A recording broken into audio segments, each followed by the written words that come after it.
Okay, this one's autobiographical. I grew up in church and I was saved just before I turned 10. But in the years following, especially as I started college, I encountered the teaching of evolution in a systematic way for the first time. And it messed with me. I want to tell you some of that story on today's Beyond the Notes.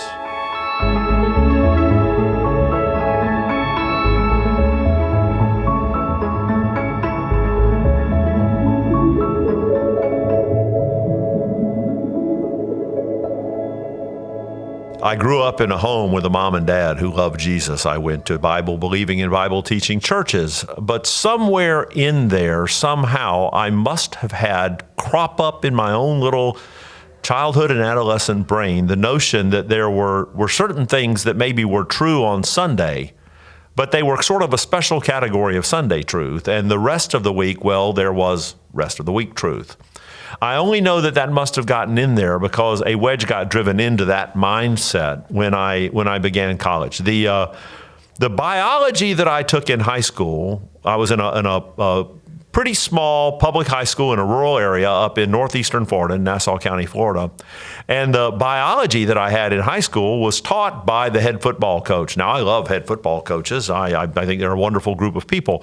But at our high school, what we did in biology class was usually during the first half of the year, X's and O's on the whiteboard from what either had happened the previous Friday night or what we hoped would happen the coming Friday night. And we did a lot of football in class, and then would hand out the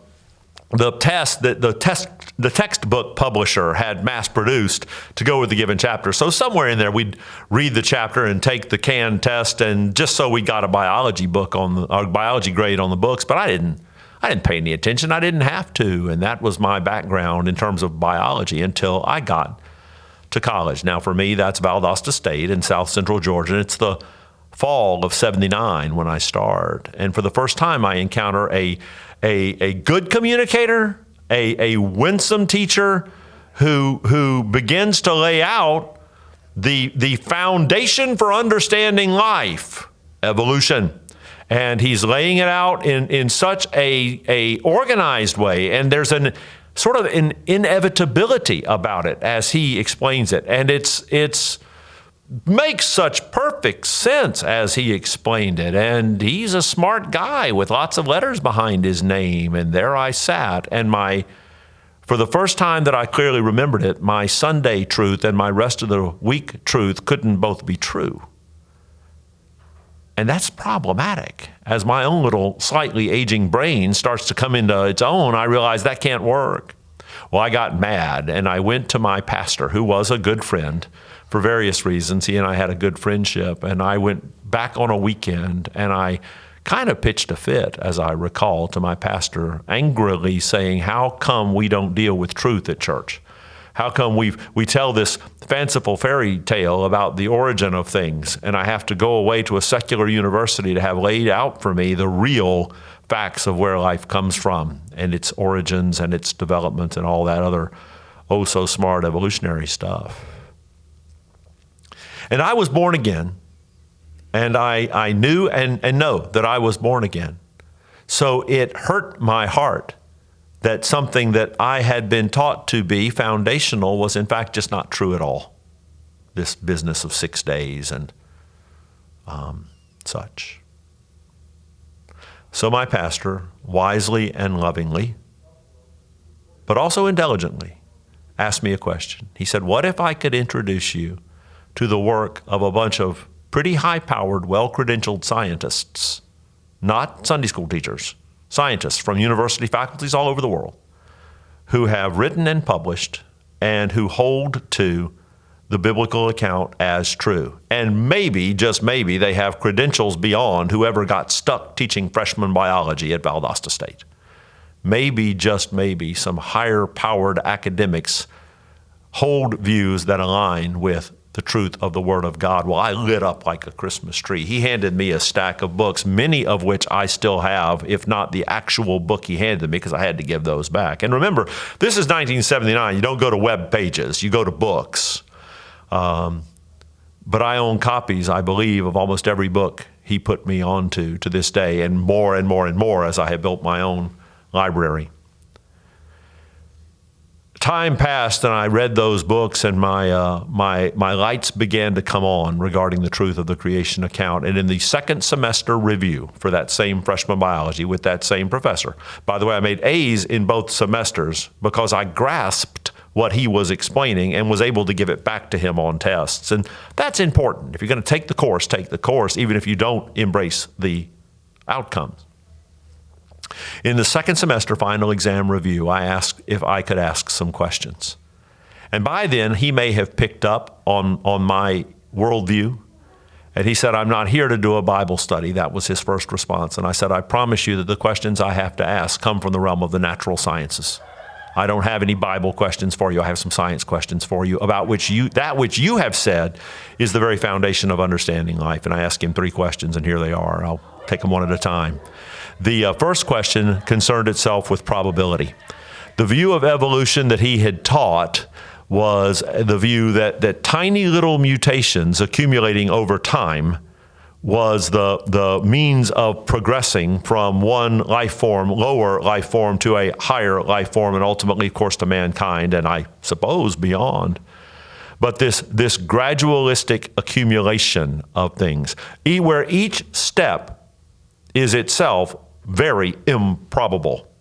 They gloss over that a lot, but that really, really matters, because if a given event in a sequence is improbable, then the overall probability is phenomenally improbable. The evolutionists want to attack that by adding time. Okay, 1 million years isn't long enough, so we'll go for multiple millions of years, or multiple billions, or in some cases even trillions of years. The problem is that makes their chain of improbable events even longer. And while the evolutionists explain this, the mathematicians have always stood in the back of the room going, no, nope, nope, nope, nope. If I hand you a 6-sided die and say roll a 6, the odds are 1 in 6 you can pull it off. If in order for a given outcome to be achieved, you've got to do it twice in a row, that's 1 in 36 that you can roll a 6 twice. And 3 times in a row is 1 times 36 to the 6th, which I can't do in my head. And 4 times in a row is 1 in 36 to the 4th, and etc. The longer you make the chain, the more the probability makes a plunge toward effective 0. It's a parabolic approach. It never actually makes 0, but it comes so close to 0 it doesn't matter. So how do you string together a mutation happens? It happens in a way that it's not dominated out. So a male with the mutation and a female with the mutation meet and reproduce, and the mutation is not dominated out, and the mutation gets to get kept and proliferated through the whole population, et cetera, et cetera. That's remarkably improbable. You can't have it. The mathematicians won't give it to you. How would you explain that? And he said, well, I would explain it by saying it did in fact happen. And I said, as long as you and I can agree, that's a circular argument, not an explanation. Okay, next question is the question of physics. It is not a theory. It is the law of increasing entropy, or the second law of thermodynamics, that systems decay over time. Things don't move in nature from the less complex to the more complex. They go in the other direction all the time. Degradation happens. But evolution says that new and improved, increasing things are being edited into the DNA molecule across these vast stretches of time.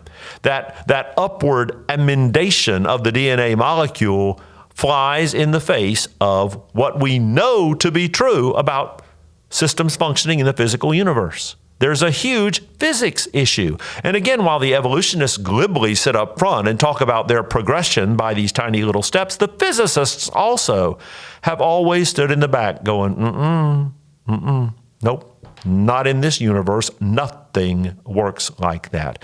And we see in our universe, we see extinctions. We see mutations that do harm. We see the winding down of our created world, not its ever-advancing improvement, exactly as physics would predict.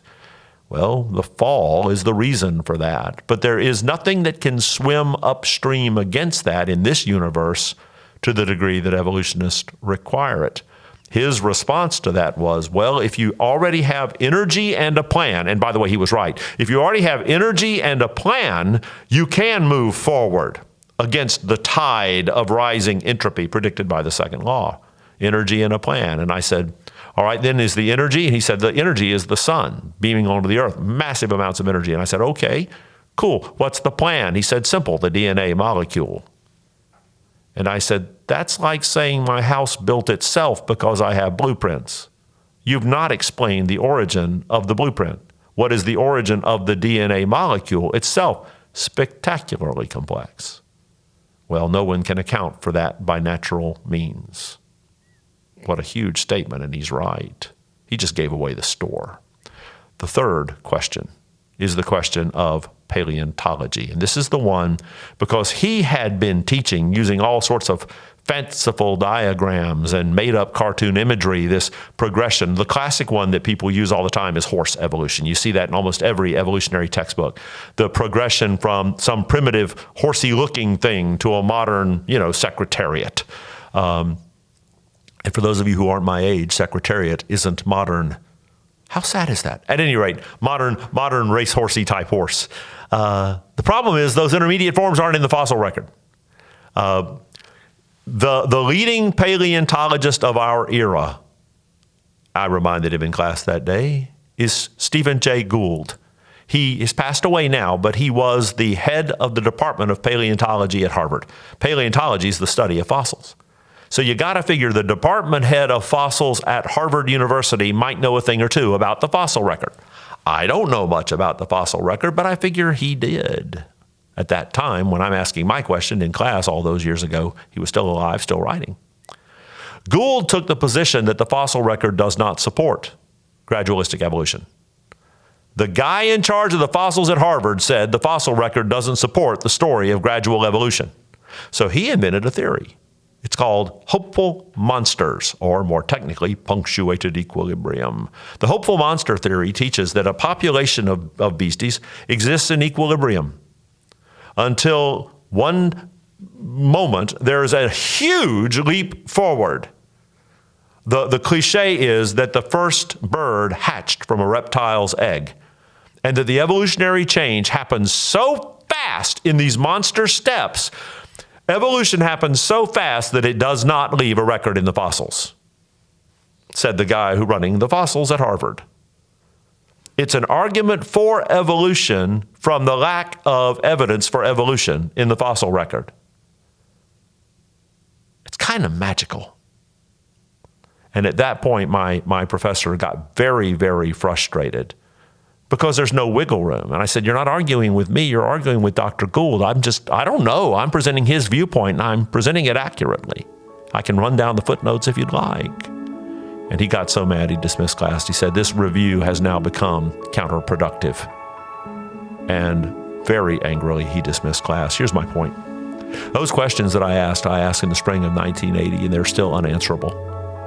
Evolution, as commonly taught in high schools and undergraduate and even graduate level, cannot escape. The box is created for it by mathematical probabilities, the way physics actually works in the universe, and the story that is actually told by the fossil record, all of which are completely consistent with what the Word of God tells us about origins.